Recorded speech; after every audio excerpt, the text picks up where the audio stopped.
It's been a hard week.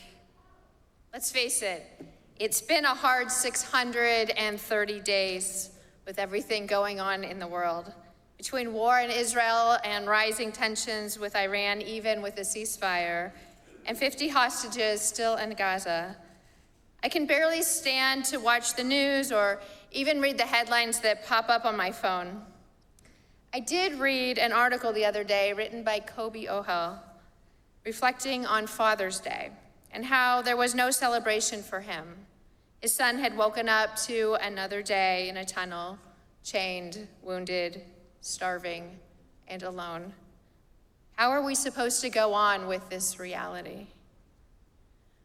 But my mood changed when a surprise package arrived at my door, and I opened the box to find this cookbook, Jerusalem, written by Yotam, Ottolenghi, and Sami, a Jewish Israeli and a Palestinian Israeli who both grew up in Jerusalem. How did my friend know that I had been meaning to buy this cookbook ever since it was published back in 2012, but never did? How did she know that it would be so relevant and so welcome this week of all weeks? And so, for a few hours, I let myself get lost in its pages. I explored the recipes and was captivated by the photographs. I practically read the whole book.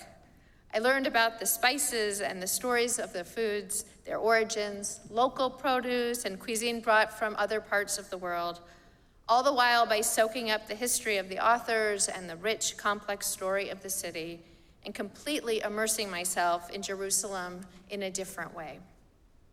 I admit, it was a wonderful way to transform the fear and pain of war to the celebration of what the city of Jerusalem can offer through its tastes and smells and recipes, getting to the very heart and stomach of the people who live there.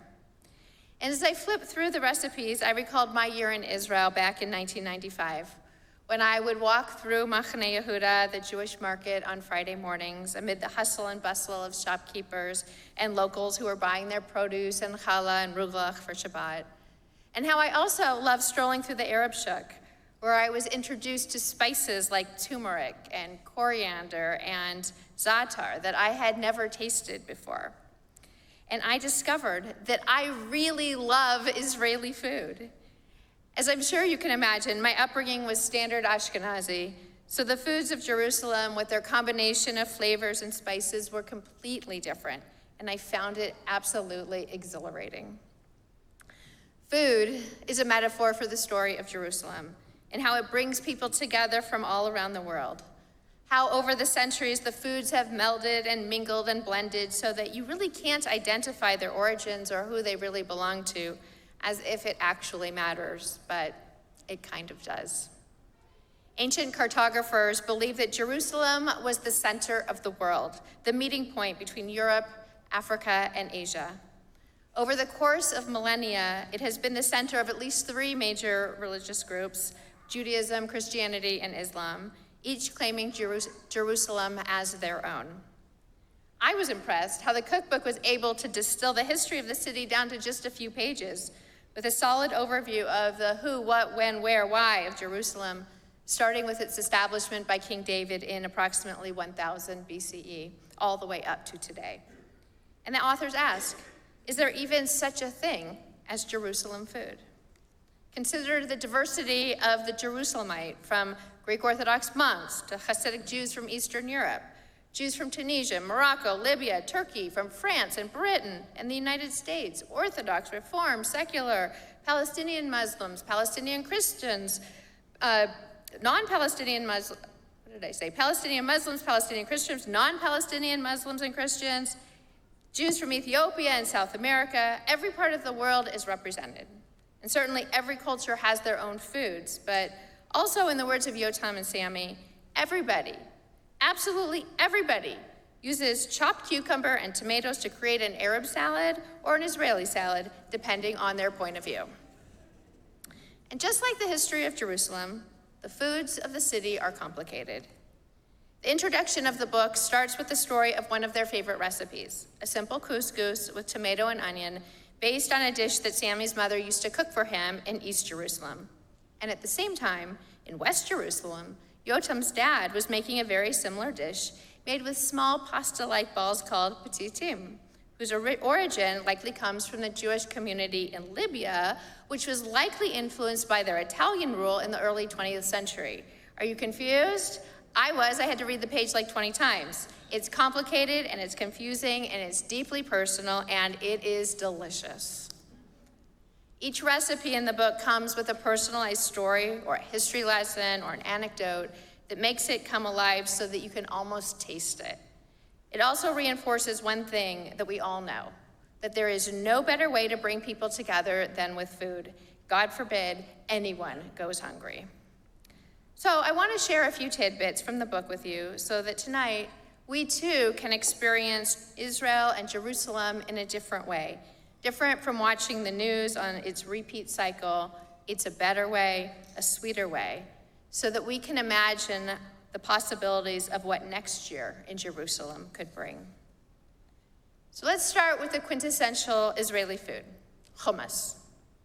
In Israel, everyone has an opinion, and Jerusalem likes to boast that it has the best hummus in the whole world, where unique methods have been honed over the generations.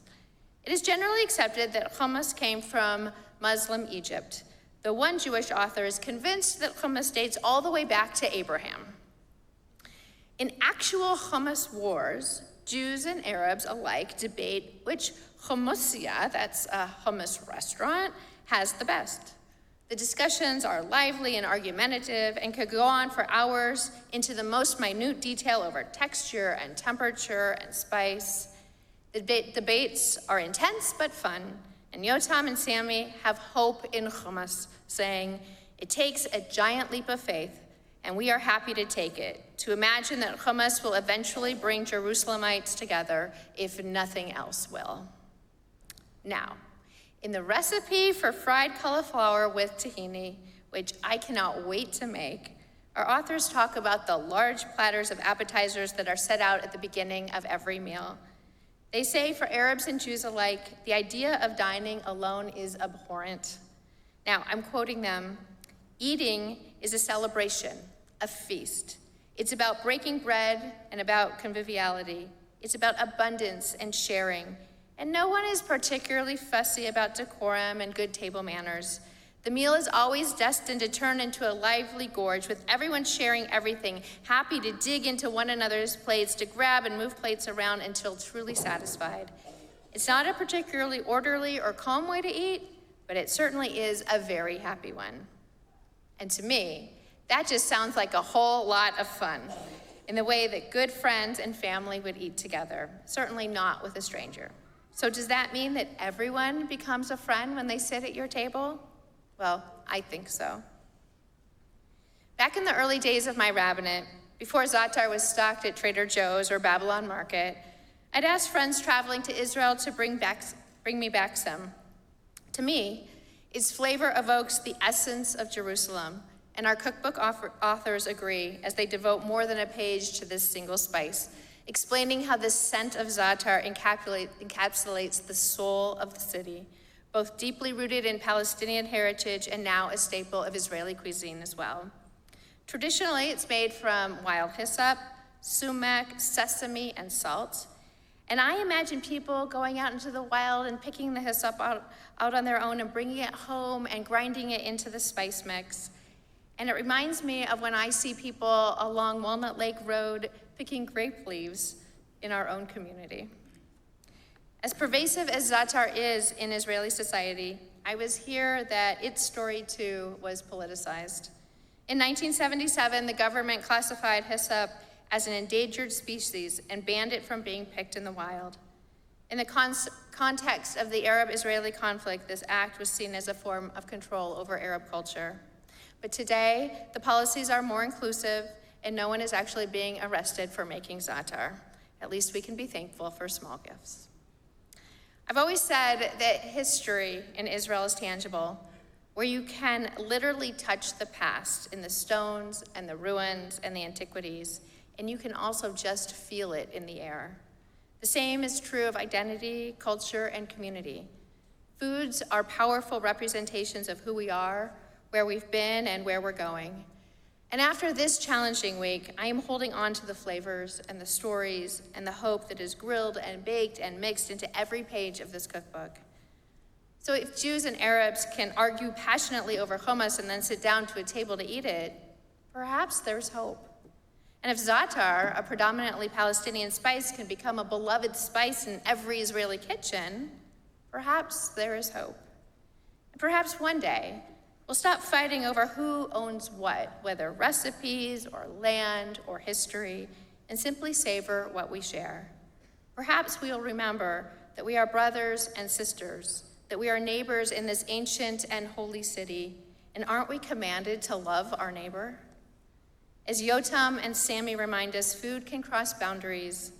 Food can mostly transcend politics, and certainly food can build friendship. So may we have the faith to imagine a future where Jerusalem becomes a city of peace, where we can all sit together in love and harmony over hummus, pita, and falafel, and none shall be afraid. Ken Yehi Ratzon, may this be God's will, as together we say, Amen.